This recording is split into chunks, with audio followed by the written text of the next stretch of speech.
नमस्कार साथियों, कैसे हैं आप सब। तो वैष्णव भक्ति पढ़ रहे थे। अभी सभी को मालूम है कि श्री रामचंद्र अवतार हैं विष्णु के, तो वैष्णव भक्ति को पढ़ना भी अनिवार्य हो जाता है। अभी हम पढ़ेंगे साथियों अलवार संत।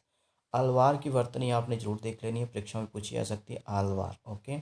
अच्छा साथियों, ये पढ़ना क्यों आवश्यक है? ये तो विष्णु भक्ति के लिए जाने जाते हैं। नहीं साथियों, इनमें से भी एक भक्त, एक संत ऐसा है जो जाना गया है राम भक्ति के लिए, तो इनको पढ़ना भी तो अनिवार्य हो जाता है भैया।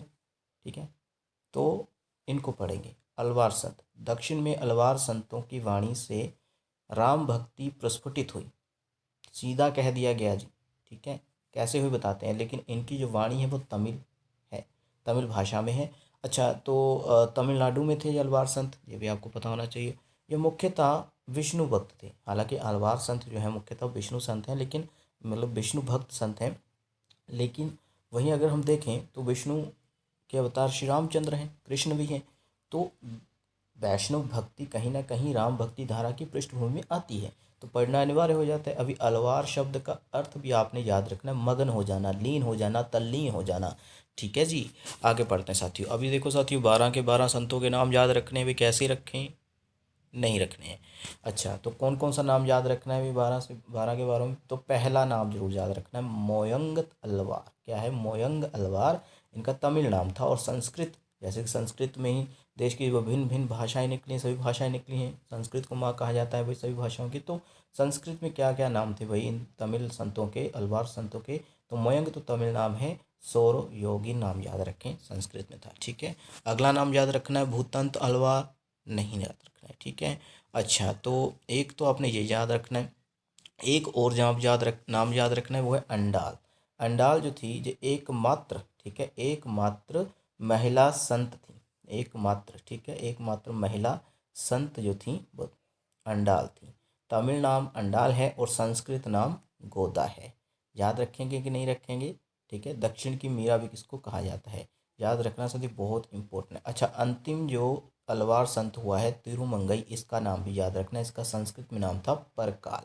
ठीक है, ये बस याद रखना। अच्छा साथियों, ये 3 नाम आप याद रखेंगे। इसके अतिरिक्त एक और नाम याद रखना है जो राम भक्ति के लिए जाना जाता है। मुख्य रूप से तो 12 के 12 संत जो हैं ये विष्णु भक्ति के लिए जाने गए, लेकिन इनमें से एक भक्त जो है, संत जो है, वो राम भक्ति के लिए जाना गया है। कौन है वो है शठकोप। क्या है? शठकोप, जिसको नमालवार के नाम से भी जाना जाता है। अभी देखो साथियों, इन 12 के 12 संतों में से कोई एक ऐसा नम अलवार जा फिर शठकोप के नाम से जी दे जे रहा, नम अलवार जा। संस्कृत में अगर नाम देखें तो शठकोप है इसका। ठीक है जी, नम अलवार, और संस्कृत में नाम है इसका शठकोप। अच्छा साथियों, क्या है जी? तो शठकोप अर्थात नम अलवार, ये संस्कृत में नाम है, जो तमिल नाम है। तो ये राम भक्ति के प्रथम कवि माने गए। बाकी जितने भी कवि आप यहाँ पे देख रहे हैं, कवित्री अंडाल, तो मतलब वो सभी विष्णु के लिए हैं, लेकिन ये विष्णु के साथ साथ राम भक्ति के प्रथम कवि स्वीकार किए जाते हैं दक्षिण में। ये पूछ लिया जा सकता है कि दक्षिण में अलवार संतों में कौन सा राम भक्ति के लिए विख्यात है भाई? तो वो शठकोप, संस्कृत नाम है नम अलवार। याद रखना, वेरी वेरी इंपॉर्टेंट प्रश्न है। इनकी रचना का नाम देखिए भाई, लिख लीजिएगा, तिरुवायमोली। ठीक है, हर एक नोट्स बनाते रहना है अच्छे अच्छे करके। इनकी रचना का नाम है तिरुवायमोली। ओके, तो राम भक्ति की विशद वर्णन जो है इसमें देखने को मिलता है इस रचना में। तो तिरुवायमोली का नाम याद रखें। शठकोप रामानुजाचार्य से 5 पीढ़ी पहले हुए हैं। शठकोप अर्थात नमवलार। ठीक है, षटकोप संस्कृत नाम, बार बार इसलिए बता रहा हूँ, भूलना नहीं है। दोनों एक ही व्यक्ति हैं भाई, दोनों मतलब एक ही व्यक्ति के नाम है। एक ही व्यक्ति नहीं, मतलब एक ही व्यक्ति का 2 नाम। ये संस्कृत है, ये तमिल नाम है, दोनों याद रखें। षटकोप जो है रामानुजाचार्य। रामानुजाचार्य कौन है? जिन्होंने विशिष्टा द्वैतवाद दर्शन दिया है। हर एक दर्शन के बारे में आपको पढ़ा चुके हैं, क्विज हो चुका है, बहुत अच्छे से क्विज दिया था साथियों ने। ठीक है, और हर दर्शन पर मैंने व्याख्यान भी दिया हुआ, वीडियो आपको मिल जाएगा, PDF में मिल जाएगा जी टेलीग्राम में। ठीक है, तो शठकोप रामानुजाचार्य से 5 पीढ़ी पहले हुए हैं, जैसे कि मेरे पिताजी। ठीक है, उनके पिताजी मेरे दादाजी, फिर उनके मेरे दादाजी के दादाजी, मेरे परदादाजी, इस तरह से आगे पीढ़ियाँ। ठीक है, 5 पीढ़ी ऊपर हैं जी शठकोप। ओके, यानी कि रामानुजाचार्य इनके वंशज हैं शठकोप के। इनके गीतों का सर्वप्रथम संकलन, यानी कि अगर हम बात करें शठकोप नंबलार जो हैं, इनके जो गीतों का संकलन है, यानी इकट्ठा करना, संकलन एक जगह ले आना, तो वो किया है, किसने किया है भाई? वो नाथ मुनि ने किया है 10वीं शताब्दी में। ठीक है, यह याद रखना है। अच्छा, छठ कोप के बारे में पढ़ना इसलिए अनिवार्य क्योंकि हम राम काव्य धारा पढ़ रहे हैं भैया। ठीक है, याद रखना है साथियों। छठ कोप ने अपनी सहस्र गीति, ये इनकी एक रचना है साथियों, इसमें इन्होंने कहा है, क्या कहा है, दशरथ पुत्र के बारे में कहा। दशरथ के पुत्र कौन है? श्री रामचंद्र है भाई। ठीक है, दशरथ स सुतम त विना अन्य शरण वनासी वनासिम। अच्छा, ये थोड़ा सा उच्चारण गलत हो सकता है क्योंकि संस्कृत में जो श्लोक और की ये कह रहे हैं कि भाई दशरथ पुत्र श्री रामचंद्र जी के बिना तो मैं कहीं शरण ही नहीं ले सकता हूँ, उनके बिना मेरा जीवन ही व्यर्थ है। तो कुल मिला के अगर देखें तो सहस्त्र गीति ये राम कथा से संबंधित है, राम भक्ति से संबंधित है। एक तिरुवायुमोली बहुत प्रसिद्ध है, तो सहस्त्र गीति भी आपने याद रखना है। वैसे इनकी जो रचनाएं हैं, कुल रचनाएं देख लीजिए, 1 2 3 4 जो तीसरी है देखिए, 1 2 3 4 5। ठीक है, तो 5 इनकी रचनाएं मानी गई, और भी मानी गई लेकिन 4 विख्यात हैं। ओके, तो आप देखिए तिरुवायुमोली जो तो हमने ऊपर ही पढ़ा, तिरुविरुतम याद रखना है, तिरुवर्ग याद रखना है, तिरुवर्ग शरियम और पेरियति रूव नंदादि। ठीक है, सहस्र गीति ये बहुत इंपॉर्टेंट है। तो पहला और जो अंतिम यहाँ पर दे रखा है नाम, ये बहुत इंपॉर्टेंट है, बाकी भी याद रखें। तो 5 इनकी रचनाएं यहाँ पर दे रखी हैं। ओके जी, अगर ये पूछा गया ना कि 12 संतों में से कौन सा राम भक्ति के लिए जाना गया, तो षटकोप अर्थात नंबलार का नाम आप जरूर याद रखें। षटकोप जिसको काठकोप भी कहा गया है। ठीक है, षटकोप अर्थात नंबलार, इनको काठकोप के नाम से जाना जाता है। तो राम की पादुका के अवतार माने जाते हैं। पादुका क्या होता है? पैरों में पहनने वाले जो पड़ाव होते थे ना, कड़ाव बोलते हैं इसको। तो पादुका यानी चप्पल होती है जो, ठीक है, जो लकड़ी की बनी होती है, आपने देखा होगा देवतागण वही पहनते हैं। तो मतलब ये अवतार माने जाते हैं। राम की पादुका के अवतार कौन सा अलवार संत माना गया है? तो षटकोप यानी नंबलार। ओके, 7वें अलवार केरल के चेरनवशी राजा कुलशेखर नाम के परम भक्त थे। किंवदंती है कि एक बार सीता हरण का प्रसंग सुनते हुए भावावेश में इन्होंने तुरंत लंका पर आक्रमण करने का आदेश दे दिया था। अभी ये 7वें अलवार कौन है, इनके बारे में भी साथियों देख लेते हैं भाई। कुलशेखर 7वें अलवार, ये भी कहीं ना कहीं राम भक्ति से जुड़े हैं, लेकिन मुख्य रूप से षटकोप का नाम याद रखना है, कुलशेखर। ठीक है, इनका तमिल नाम भी यही है, संस्कृत नाम भी यही है, तो याद रखना 7वें अलवार का नाम भी राम भक्ति से जुड़ता है, लेकिन मुख्य रूप से षटकोप को याद रखना क्योंकि उन्हीं से ही प्रश्न आना है। ठीक है, 7वें अलवार का नाम जो है जुड़ता है वही राम भक्ति से, कहा जाता है किंवदंती है। किंवदंती सच्चाई नहीं है, सिर्फ सुनी सुनाई बात है, जनश्रुति कह सकते हैं इसको। तो ये चेरवंशी राजा कुलशेखर राम के परम भक्त थे। ठीक है, चेरवंशी राजा हैं, और ये मतलब एक वंश है चेरवंशी, केरल का है, वहाँ के राजा हैं कुलशेखर, जो कि 7वें अलवार हैं। ये राम भक्त हैं।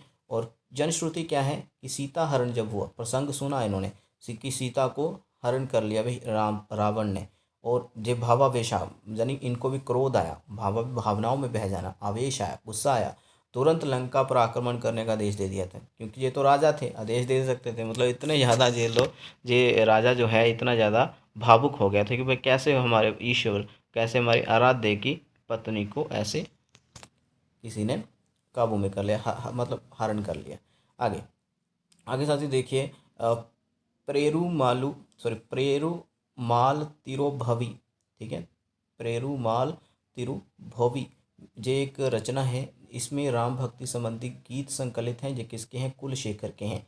तो ये भी आप याद रख सकते हैं, लेकिन षटकोप का आपने ज़्यादा से याद रखना है, ये अन्य में याद रख सकते हैं इनको भी। जब देखिए, अंडाल एकमात्र महिला अलवार संत थी, इसको दक्षिण की मीरा के नाम से भी जाना जाता है, जो ऊपर बता दिया। अलवार संत जाति वर्ण का भेद नहीं मानते थे, कई अलवार संत निम्न जातियों से। अच्छा, रामानुजाचार्य के बारे में साथियों ये एक आरोप लगाया जाता है कि उन्होंने जो शिष्य बनाए, ठीक है, वो सभी के सभी उच्च जाति से हुआ करते थे। ठीक है, लेकिन अलवार संतों में यदि एक बात देखी जाए तो इसमें जो संत बने हैं वो निम्न जातियों से भी आए हैं। ठीक है, कई अलवार संत निम्न जातियों से, तो इसमें नहीं था। लेकिन रामानंद के भी देखा जाए तो उनके भी कई शिष्य निम्न जातियों से थे, लेकिन रामानुजाचार्य के बारे में ऐसा नहीं है। ओके साथियों, तो भाई निम्न जातियों से भी आए हैं, मतलब जो जाति वर्ण में भेद नहीं रखते थे। अच्छा साथियों, सर्वप्रथम श्री संप्रदाय के प्रथम आचार्य कौन रहे हैं? श्री संप्रदाय का जो प्रवर्तक है, आपको पता होगा, वो रामानुजाचार्य। तो प्रथम आचार्य कौन रहे हैं? श्री रंगनाथ मुनि, याद रखना है। अच्छा, तो रंगनाथ मुनि ने अलवार संतों के पद्यों का संकलन किया है। ये भी आप याद रखें।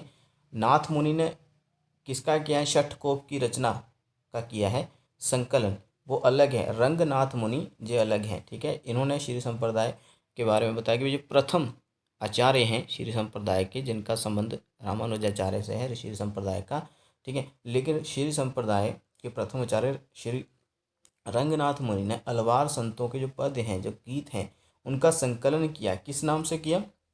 नालियर दिव्य प्रबंधनम, ठीक है। नलियर दिव्य प्रबंधन, अगर नलियर नहीं याद करना है तो दिव्य प्रबंधनम तो याद रखना ही है, ठीक है। दिव्य प्रबंधम याद रखना, प्रबंधनम नहीं है, प्रबंधम है, ओके।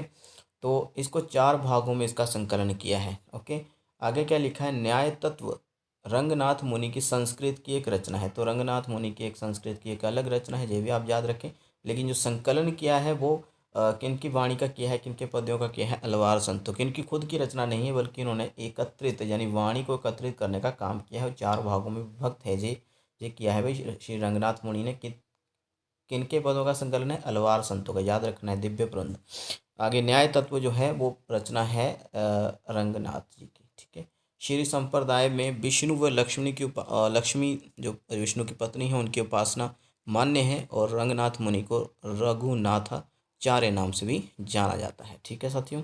तो बस साथियों इतना आप जरूर याद रखें। अच्छा, बौद्ध व जैन ग्रंथों में भी राम कथा देखने को मिल जाती है। इसमें आगे लिखा है कि संस्कृत ग्रंथों व जैन बौद्ध ग्रंथों में राम कथा का स्वरूप अलग अलग मिलता है। बौद्ध जैन ग्रंथों का उद्देश्य राम के औदात्य को अभिव्यक्त करने की अपेक्षा अपने धर्म को सैद्धांतिक मान्यताओं के अनुकूल राम कथा को नई भावभूमि प्रदान करना रहा। अवतारवाद की भावना भी प्राय इनमें नहीं मिलती है। तो कहने का तात्पर्य है कि राम जो है, राम की जो जीवन कथा है, कैसे वो एक सामान्य है ना आज्ञाकारी पुत्र के रूप में सत्य बोलने, हमेशा परमार्थ की राह पर चलने वाले एक दिव्य पुरुष के रूप में माने गए। तो लेकिन अगर आप जैन ग्रंथों, बौद्ध ग्रंथों में देखो तो भाई राम की कथा को भी शामिल किया जाता है, लेकिन वो अपनी पृष्ठभूमि से उसको बताते हैं। राम के उदात्त चरित्र सॉरी उसका अच्छा चरित्र दिखाने की वो कोशिश करते हैं, लेकिन वो नई भावभूमि, ऐसा नहीं है कि वो उसको ऐसा ही बताएं जो रामायण में बताया गया है। अवतारवाद की परिकल्पना भी नहीं बताते श्री रामचंद्र जी को, ये भी नहीं कहते हुए भाई ये विष्णु का अवतार है, ये भी नहीं कहते हैं, ठीक है। तो कुल मिला के यही है जो आपने याद करना है साथियों। तो बौद्ध और जैन ग्रंथों ने अपने अपनी पृष्ठभूमि, अपनी अपनी दिशा से इसको उकेरा है, बल्कि राम कथा को अपने अनुसार उन्होंने ढाला है, ठीक है, जिसमें वो विष्णु का अवतार राम को नहीं मानते। हालांकि उन्होंने जो कार्य किए हैं वो उन्होंने जरूर अपने ग्रंथों में रखे हैं। ये सब रहा साथियों आज वैष्णव भक्ति के संबंध में। लेकिन वैष्णव भक्ति अलवार संतों में राम कथा कहाँ पर चलती है वो भी अनिवार्य था पढ़ना। अगली वीडियो में मिलते हैं, धन्यवाद।